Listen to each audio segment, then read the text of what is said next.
The fact that you just traded on that proves that you can't be trusted. Hands in the air. Turn around slowly. I cannot believe you just asked me You that. respected me enough not to lie to my face. We took that final step and lived to tell the tale.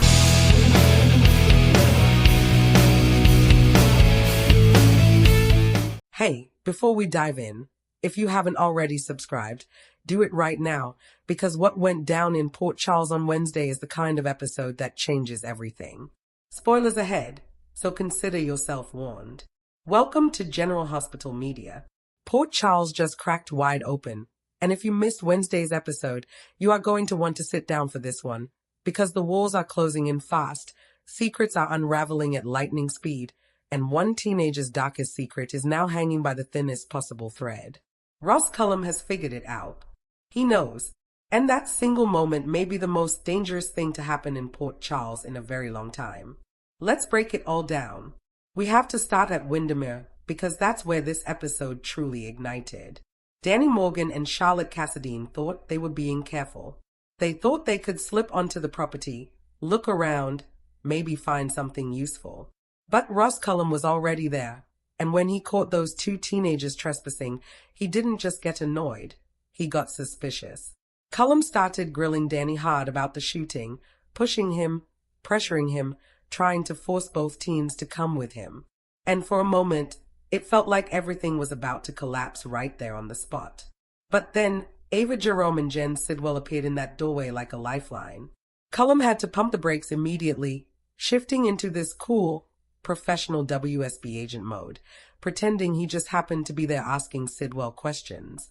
Charlotte, sharp as ever, reminded Sidwell that they had met before, smoothed the story over, said she was just showing Danny around the property she used to call home. And just like that, Sidwell decided no charges were needed, and Cullum had no choice but to walk out that door. But here's what matters. Cullum didn't leave that situation without taking something with him.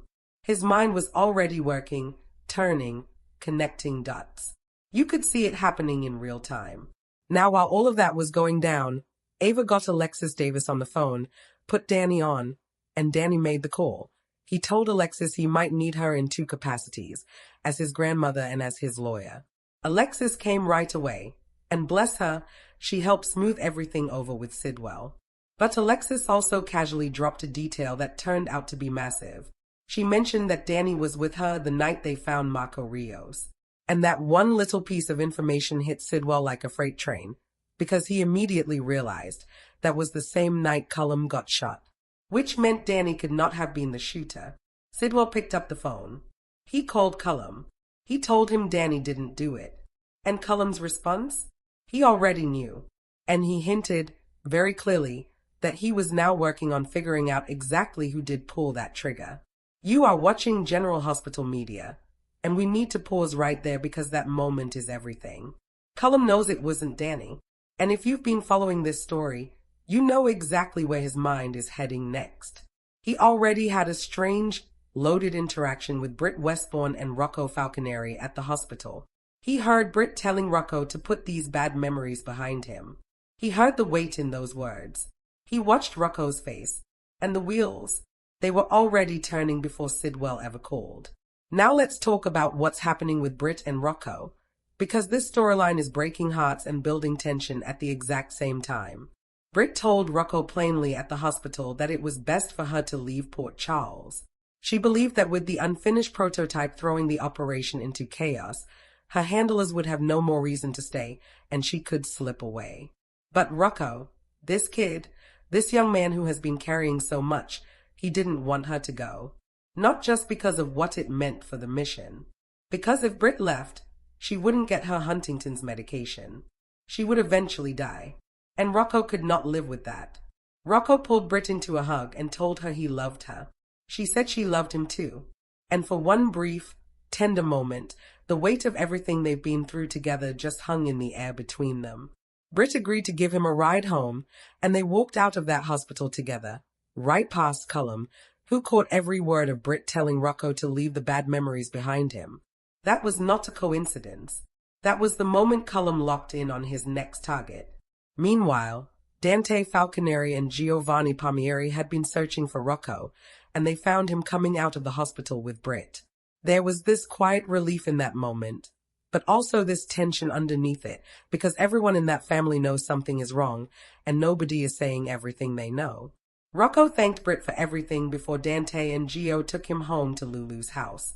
And speaking of Lulu, she's not sitting still and waiting for things to get better.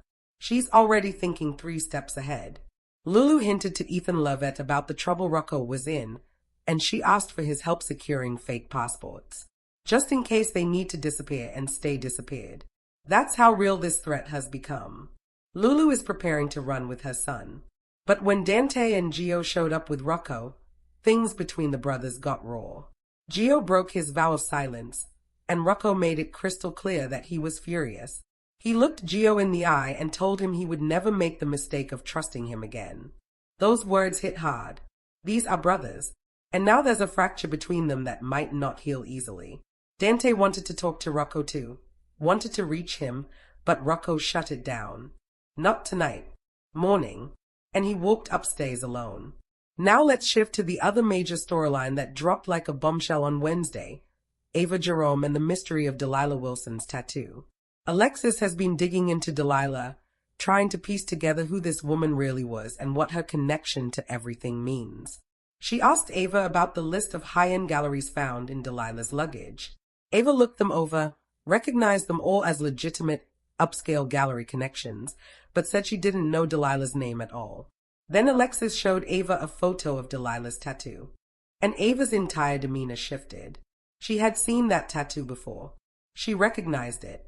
She admitted it openly. This is General Hospital Media, your source for Port Charles breaking drama, and that moment right there, that's a thread that is going to pull everything apart. Because if Ava recognizes that tattoo, it means Delilah's world intersects with circles that Ava Jerome has moved through. That tattoo is a clue, and it may be the key to unlocking who Delilah really worked for and what this whole operation is truly about. On the Anna front, Laura Collins was working overtime to help her friend. She got advice from Alexis on how best to approach Willow Kane, then went to the Congresswoman directly and appealed to her as a mother. Anna's family was scared, and Willow listened. Once she learned Anna was about to be transferred to a prison for criminal patients, she agreed to use her influence to try to get her moved to a private facility instead. It was a rare moment of grace in the middle of all this chaos. And over at General Hospital, Nina Reeves had volunteered to deliver Jack Brennan's next paralytic dose, figuring it would look less suspicious for her to visit. But when she got there and reached toward him, Brennan jerked his arm and opened his eyes. Nina has no idea what she's dealing with now, and that moment leaves everything about Brennan's situation wide open and terrifying.